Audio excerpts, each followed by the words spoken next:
미국 전역의 동물원에서 팬더들이 사라지고 있습니다. 2023년부터 시작된 이 조용한 철수는 단순한 동물 이동이 아니에요.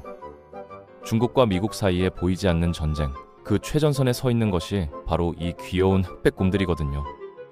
지금 이 순간에도 애틀랜타 동물원의 마지막 4마리가 짐을 싸고 있고, 이들이 떠나면 미국에는 단 한 마리의 팬더도 남지 않게 됩니다.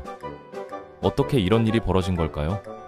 그리고 왜 전 세계가 이 동물들의 거취에 목을 매는 걸까요? 오늘은 이 팬더 외교라는 흥미로운 세계로 한번 들어가 보겠습니다. 우선 많은 사람들이 착각하는 게 하나 있어요. 중국이 전 세계 모든 팬더를 소유하고 있다는 말인데, 이건 사실 정확하지 않습니다. 실제로는 전 세계에 딱 4마리의 독립적인 팬더가 존재하거든요. 그중 3마리는 대만 타이베이 동물원에 살고 있는데, 이들은 2008년 중국 정부가 대만에 선물로 보낸 한 쌍의 자손들이에요. 중국이 부모를 소유했지만 새끼들은 소유하지 않았던 독특한 케이스죠.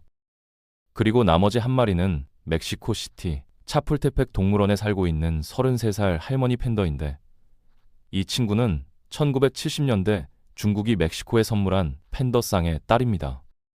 그럼 왜 이 4마리만 예외인 걸까요? 답은 간단해요. 중국의 팬더 정책이 1980년대에 완전히 바뀌었거든요. 그 전까지는 중국이 우호국에 팬더를 그냥 선물로 줬습니다. 영구적으로요.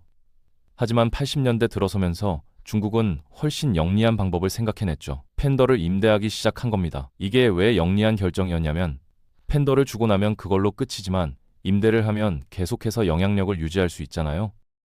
현재 팬더 임대 시스템은 이렇게 작동합니다. 기본 계약 기간은 10년이고 이후 5년에서 10년씩 연장이 가능해요. 동물원들은 팬더 한 마리당 연간 약 50만 달러를 중국의 팬더 보호단체에 지불하는데, 이건 임대료라기보다는 보존기금의 성격이 강하죠. 그런데 여기서 끝이 아닙니다. 만약 당신네 동물원에서 새끼 팬더가 태어나면 축하는 하겠지만 지갑은 더 얇아질 겁니다. 새끼 한 마리당 추가로 연간 60만 달러를 내야 하거든요. 게다가 그 새끼는 당신 것이 아니에요. 계약서에는 명확하게 명시되어 있습니다. 임대된 팬더에게서 태어난 모든 새끼는 중국 정부의 소유이며 4살이 되면 반드시 중국으로 돌아가야 한다고요. 이 시스템이 중국에게 얼마나 유리한지 이해가 되시나요? 동물원들은 매년 엄청난 돈을 쏟아붓고 새끼가 태어나 방문객이 몰려들어도 결국 그 팬더는 가져가야 하고, 그 와중에 중국은 지속적으로 외교적 영향력을 행사할 수 있는 카드를 손에 쥐고 있는 겁니다. 천재적인 전략이죠. 그럼 팬더 외교가 언제 시작됐는지 한번 거슬러 올라가 볼까요? 사실 중국이 팬더를 외교 도구로 사용한 역사는 꽤 오래됐어요. 기록에 따르면 7세기경 당나라의 측천모우 황제가 일본에 2마리의 동물을 보냈다고 하는데, 이게 팬더였을 거라고 추정됩니다. 물론 확실한 건 아니지만요. 하지만 우리가 알고 있는 현대적 의미의 팬더 외교는 1941년에 시작됐습니다. 당시 중화민국의 영부인이 제2차 세계대전에서 미국의 지원에 감사하며 브롱크스 동물원에 2마리의 팬더를 보냈거든요. 그 팬더들의 이름이 뭐였냐면 판디와 판다였어요. 11살짜리 꼬마가 라디오 경연대회에서 지은 이름인데, 창의성은 좀 부족했지만 귀여운 이름이긴 하죠. 그 이후 1980년대까지 중국의 팬더 선물 정책은 비교적 단순했습니다. 중국이 좋아하는 나라, 자신들의 편인 나라에 팬더를 줬어요. 초기 공산주의 시절에는 주로 소련이나 북한 같은 우방국들이 받았고요. 그러다가 1972년 닉슨 대통령이 중국을 방문하면서 상황이 바뀌기 시작합니다. 중국은 워싱턴 DC 국립동물원에 팬더 한 쌍을 보냈고, 그 대가로 미국은 사양소 2마리를 보냈어요. 팬더와 사양소를 맞바꿨다는 게 좀 웃기긴 하지만 어쨌든 이게 얼어붙었던 미중 관계가 풀리기 시작한 순간이었죠. 그런데 왜 중국은 1980년대에 정책을 바꾼 걸까요? 여러 이유가 있었지만 가장 큰 건 경제적인 계산이었습니다. 팬더를 그냥 주는 것보다 임대하면 지속적인 수입이 생기잖아요. 게다가 외교적으로도 훨씬 효과적이에요. 언제든지 팬더를 빼앗아 올 수 있다는 암묵적인 위협이 되니까요. 실제로 지난 몇십 년간 중국은 이 카드를 아주 전략적으로 사용해왔습니다. 통계를 보면 이게 얼마나 체계적인 전략인지 확연히 드러나요. 2010년 동남아시아 자유무역지대가 설립됐을 때 어떤 일이 벌어졌는지 아세요? 태국의 팬더 임대 계약이 연장됐고, 싱가포르와 말레이시아는 4년 안에 팬더를 받았습니다. 우연이겠어요? 절대 아니죠. 한 연구에서 각국의 대중국 무역량과 받은 팬더 수의 상관관계를 분석했는데 완벽한 양의 상관관계가 나타났어요. 그래프에서 가장 위에 찍힌 점이 어디였는지 아세요? 바로 미국입니다. 무역량도 1위, 받은 팬더 수도 1위였죠. 러시아의 경우도 흥미로워요. 2019년 시진핑 주석이 모스크바를 방문했을 때 푸틴을 자신의 가장 친한 친구라고 부르면서 15년 임대 계약으로 팬더 2마리를 가져갔거든요. 이건 단순한 동물 교류가 아니었어요. 중국과 러시아가 경제적, 정치적 유대를 강화하고 있다는 명확한 신호였죠. 실제로 그 이후 두 나라의 협력은 더욱 공고해졌고요. 반대로 관계가 나빠지면 어떻게 될까요? 팬더가 돌아갑니다. 아주 빠르게요. 1995년 중국과 미국이 서로 대사를 철수시키며 관계가 최악으로 치달았는데 양국 모두 이 상황을 방치할 수 없었죠. 그래서 1년 뒤인 1996년 중국은 관계 회복의 신호로 샌디에이고 동물원에 새로운 팬더를 보냈어요. 2001년 중국이 세계 무역기구에 가입하고 관계가 더욱 좋아지자 2년 뒤 멤피스 동물원도 팬더를 받았죠. 이렇게 팬더의 이동은 늘 외교관계의 온도계 역할을 해왔습니다. 그리고 지금 그 온도계가 최저점을 가리키고 있어요. 지난 몇 년간 미중 관계는 심각하게 악화됐습니다. 트럼프 행정부 때부터 시작된 무역전쟁, 홍콩 시위에 대한 입장 차이, 마이크 펜스 부통령의 강경한 대중국 발언들이 관계를 긴장시켰죠. 그러다 2019년 샌디에이고의 팬더 임대 계약이 만료됐을 때 중국은 그냥 팬더를 가져가 버렸어요. 대체 팬더 없이요. 이건 명확한 메시지였습니다. 그리고 코로나19가 터졌죠. 바이러스의 기원을 놓고 양국이 설전을 벌였고 무역 분쟁은 더 심해졌어요. 푸틴과의 밀착, 낸시 펠로시의 대만 방문, 그리고 그 이상한 정찰 풍선 사건까지 긴장은 계속 고조됐습니다. 그 결과 2023년 멤피스와 워싱턴 DC의 팬더 계약이 만료되자 모든 팬더가 중국으로 돌아갔어요. 이제 미국에 남은 건 애틀랜타 동물원의 4마리뿐인데 이들의 계약도 올해 12월에 끝나고 갱신 소식은 없습니다. 떠날 준비를 하고 있는 거죠. 그럼 팬더가 실제로 떠날 때는 어떤 과정을 거칠까요? 이게 또 재미있어요. 우선 이동하기 몇 달 전부터 동물원은 거대한 강철과 플렉시글라스로 만들어진 특수 운송 상자를 받습니다. 팬더들이 이 상자에 익숙해지도록 몇 주 동안 그 안에서 간식을 먹고 노는 훈련을 시키죠. 이동 당일이 되면 지게차가 상자를 트럭에 싣고 경찰 호위를 받으며 공항으로 향합니다. 거기서는 팬더 익스프레스라고 불리는 맞춤형 보잉 777기가 대기하고 있어요. 보통 페덱스 전세기를 쓰는데 청두까지 19시간 동안 날아가야 하거든요. 기내에는 승무원 외에 수의사 1명과 사육사 2명이 동승합니다. 팬더들을 진정시키고 먹이를 주고 즐겁게 해주기 위해서죠. 비행기에는 100kg의 대나무, 충분한 물, 그리고 각 팬더가 좋아하는 간식과 장난감들이 실려요. 2017년 DC를 떠난 4살짜리 바오바오는 장난감을 가져가지 않았다고 하는데 왜냐하면 이 친구는 고급 취향이라서 자기 팔을 입에 넣고 노는 걸 더 좋아했거든요. 팬더가 떠나고 나면 동물원에는 골치 아픈 문제들이 남습니다. 팬더 전용으로 지어진 서식지, 팬더 테마 기념품샵, 그리고 풀타임으로 팬더 연구와 관리에 매진했던 큐레이터와 사육사들을 어떻게 할 것인가.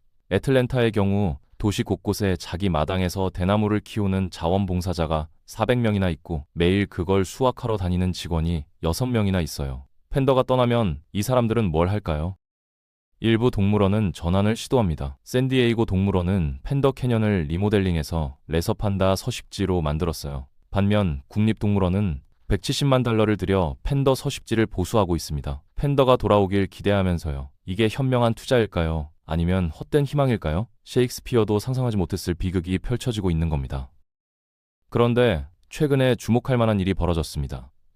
시진핑 주석이 캘리포니아에서 바이든 대통령과 정상회담을 마친 뒤 이렇게 말했거든요. 우리는 당신들에게 더 많은 팬더를 보낼 준비가 됐을지도 모릅니다. 그런데 보낼 곳으로 수도 워싱턴이 아니라 샌디에고를 언급했어요. 시진핑은 자신을 환대해준 캘리포니아, 그 중에서도 샌디에고를 선택한 겁니다. 이건 명확한 메시지죠. 우리와 좋은 관계를 맺는 곳에 팬더를 보낸다. 팬더 외교가 여전히 현재 진행형이라는 걸 보여주는 대목입니다. 어쨌든 이 영상을 보시는 시점에는 이미 모든 동물원에 팬더가 돌아와 있을 수도 있고 아니면 여전히 한 마리도 없을 수도 있습니다. 하지만 한 가지는 확실해요. 팬더가 어디로 가는지는 동물원이 결정하는 게 아니라는 거예요. 보호단체가 정하는 것도 아니고요. 이 귀여운 팬더 자신들이 결정할 일은 더더욱 아니라는 거죠. 모든 걸 결정하는 건 바로 정치인들입니다. 이 전체 상황에서 가장 아이러니한 건 뭘까요? 팬더가 실제로는 멸종 위기종이라는 사실입니다. 야생에 남아있는 팬더는 1,800마리 정도밖에 안 돼요. 중국이 엄청난 노력을 기울여서 개체수를 늘리긴 했지만 여전히 위험한 수준이죠. 그런데 이 귀한 동물들을 외교 도구로 쓰고 있다는 게 좀 이상하지 않나요? 하지만 역설적으로 바로 이 때문에 팬더 보존이 가능했을지도 몰라요. 팬더가 이렇게 정치적으로 가치 있는 자산이 되면서 중국 정부는 엄청난 자원을 팬더 보호에 쏟아부었거든요. 매년 전 세계 동물원들로부터 들어오는 수억 달러의 임대료는 모두 팬더 서식지 보호와 번식 프로그램에 투자됩니다. 쓰촨성의 대나무 숲 복원 사업, 최첨단 번식센터 건설, 야생 팬더 모니터링 시스템 구축 같은 거요. 만약 팬더가 그냥 평범한 멸종 위기종이었다면 이런 관심과 투자를 받을 수 있었을까요? 아마 아니었을 겁니다. 그러니까 팬더 외교가 팬더를 살렸다고도 볼 수 있는 거죠. 또 하나 재밌는 건 팬더가 중국의 소프트 파워에서 차지하는 위치입니다.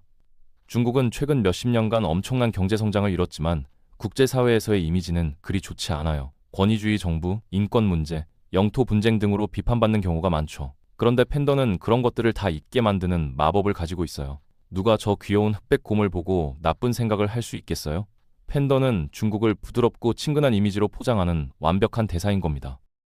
실제로 팬더가 있는 동물원들의 방문객 수는 엄청나게 증가해요. 워싱턴 DC 국립동물원에 팬더가 있었을 때는 연간 방문객의 상당수가 팬더를 보러 왔다고 합니다. 팬더는 그 자체로 관광 상품이에요. 그리고 사람들이 팬더를 보러 오면서 자연스럽게 중국에 대한 긍정적인 인식도 함께 생기는 거죠. 천재적인 브랜딩 전략입니다. 그럼 다른 나라들도 비슷한 전략을 쓸까요? 사실 동물 외교 자체는 새로운 개념이 아니에요. 호주는 코알라를, 인도는 코끼리를 외교 선물로 준 적이 있죠. 하지만 팬더만큼 체계적이고 장기적으로 이용된 경우는 없습니다. 그 이유는 여러 가지인데 우선 팬더는 중국에만 사는 동물이라는 독점성이 있어요. 다른 나라에서는 구할 수가 없죠. 둘째로 팬더는 엄청나게 귀여워요. 이건 정말 중요한 요소입니다. 사람들이 열광하는 수준이거든요. 셋째로 팬더는 키우기가 어려워요. 대나무만 먹고 번식도 잘 안 되고 특별한 서식 환경이 필요하죠. 그래서 중국의 도움 없이는 유지가 거의 불가능합니다. 이 모든 요소가 결합되어 팬더를 완벽한 외교 도구로 만든 겁니다. 중국은 이걸 알고 있고 아주 영리하게 활용하고 있어요. 팬더 한 마리 한 마리가 살아있는 외교 문서인 셈이죠. 그리고 지금 그 외교 문서들이 하나둘씩 회수되고 있는 겁니다. 그럼 앞으로는 어떻게 될까요? 솔직히 말하면 아무도 모릅니다.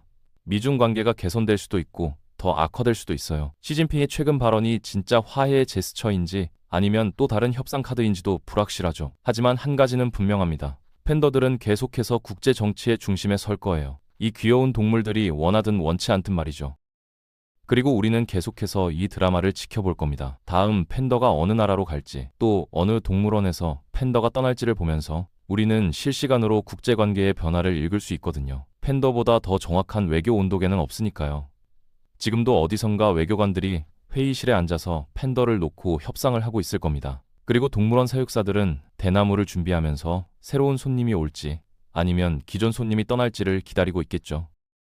팬더 외교의 미래는 불확실하지만 그 역사만큼은 명확합니다. 70년 넘게 팬더들은 국경을 넘나들며 평화와 긴장, 협력과 갈등의 메시지를 전달해왔어요. 그리고 아마도 앞으로도 그럴 겁니다. 왜냐하면 정치는 복잡하고 어렵지만 팬더는 단순하고 귀여우니까요. 때로는 그 단순함이 복잡한 문제를 푸는 열쇠가 되기도 하는 법입니다. 혹시 아나요? 다음에 미중 정상회담이 열릴 때 진짜 중요한 건 무역협정이나 안보 문제가 아니라 몇 마리의 팬더가 어디로 갈 것인가가 될지도 모르죠.